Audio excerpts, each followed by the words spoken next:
नमस्कार, आप देख रहे हैं न्यूज़ प्लस 18 और मैं हूं राजेंद्र राणा। इस वक्त मैं मौजूद हूं जुंडला की अनाज मंडी में। जुंडला की अनाज मंडी में असंध विधानसभा से विधायक योगेंद्र राणा आज स्वयं यहां पर पहुंचे हैं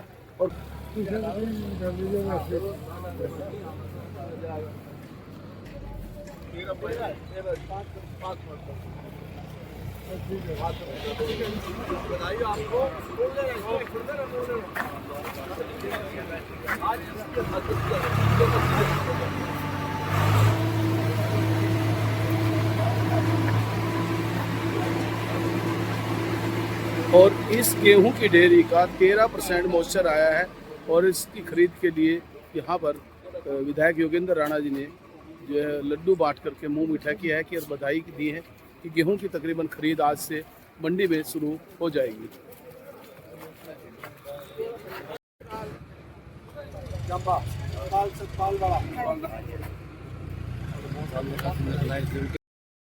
सर, मंडी में काफ़ी समस्याएं होती हैं, जैसे किसानों की समस्या है, आढ़तियों की समस्या है, गेहूं का उठान न होना और बारदाने की कमी। तो उसके लिए आप क्या कहना चाहेंगे? देखिए, आज मैं यहाँ के हमारे सभी आढ़ती भाइयों को विशेष रूप से बहुत बहुत शुभकामनाएं देता हूँ, बधाई देता हूँ कि आज ये गेहूं की जो फसल की खरीद शुरू हुई है विधिवत रूप से जी। और निश्चित रूप से यहाँ के जो किसान हैं उनको या आढ़तियों को किसी प्रकार की कोई परेशानी नहीं आएगी, चाहे उठान की बात हो, चाहे कहीं ना कहीं माल आकर जो गिरता है उस स्पेस की बात हो, किसी में भी कोई दिक्कत नहीं आएगी।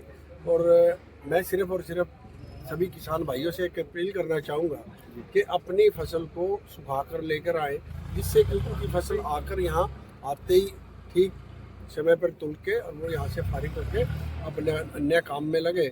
और निश्चित रूप से जिस प्रकार से सरकार के नियम है कि जैसे ही उसकी फसल आएगी और जैसे ही उसका जे फार्म कटेगा, आई फार्म कटने के बाद जैसे ही उसकी जो लिफ्ट हो जाएगी, लिफ्ट होने के बाद उसकी 72 घंटे के अंदर उसकी पेमेंट उसके डायरेक्ट किसान के खाते में होगी जी।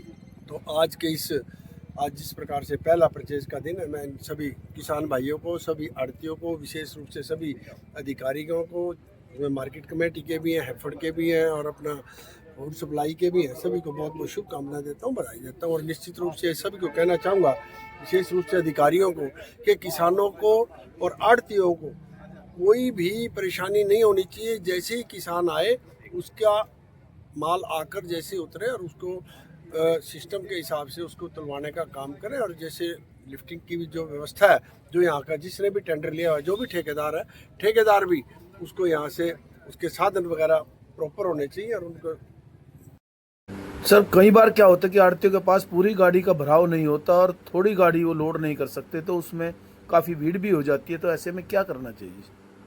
होता है, मैं आपको बताता हूँ। एक सिस्टम बनता है यहाँ के, हमारे इस मंडी एसोसिएशन के प्रधान जी यहाँ खड़े हुए हैं, हमारे चेयरमैन यहाँ के ब्लॉक समिति के भी, हमारा जैसे भी आढ़ती भाई खड़े हैं, सभी अधिकारीगण खड़े हैं। उसके लिए एक प्रॉपर कोई सिस्टम बनता है एसोसिएशन की तरफ से। एसोसिएशन जैसे जैसे उसको ट्रक की जो बोली लगती है, जिस प्रकार से जो आते हैं रूटीन में, वो दुकान वाइज बांटते हैं। भाई एक राउंड में इतने दुकान वालों को मिलेगा, दूसरे राउंड में इतने को मिलेगा। और जैसे अब आप कह रहे हैं आधी है, तो 2 या 3 दुकानदारों को मिलाकर उसको माल को लिफ्ट कराने का प्रावधान है, और वैसे ये लोग कराएंगे। अक्सर सीजन में देखने को मिलता है कि बारदाने की कमी है। देखिए, बारदाना मैंने एफर्ट वालों से भी और मैंने अपनी जो DFSC एजेंसी है उनसे भी पूछा है, उनके पास प्रॉपर बारदाना है। लगभग 50-60% बारदाना है, जो 20-30% कमी है। जैसे सीजन शुरू होगा, इन्होंने ऑर्डर दिया हुआ है, वो भी 2-4-5 दिन में सारा आ जाएगा। तो जैसे सर आज वैसे आज 12% मॉइस्चर का सरकार के एज पर 12% मॉइस्चर होना चाहिए, उसमें 12.5 के करीब मॉइस्चर था। निश्चित रूप से इसमें कोई ऐसी बात नहीं थी। और जब तक वो तुलेगी, एक बार उसको उठान करेंगे, पंखा वगैरह लगेगा, वो 11% मॉइस्चर रह जाएगा, 11 पॉइंट ही रह जाएगा। तो आज से मंडी में खरीद शुरू, निश्चित रूप से विधिवत खरीद शुरू होगी। मैं यहाँ के किसान भाइयों को भी, आढ़तियों को भी, सभी को बहुत बहुत शुभकामनाएं देता हूँ, बधाई देता हूँ। धन्यवाद।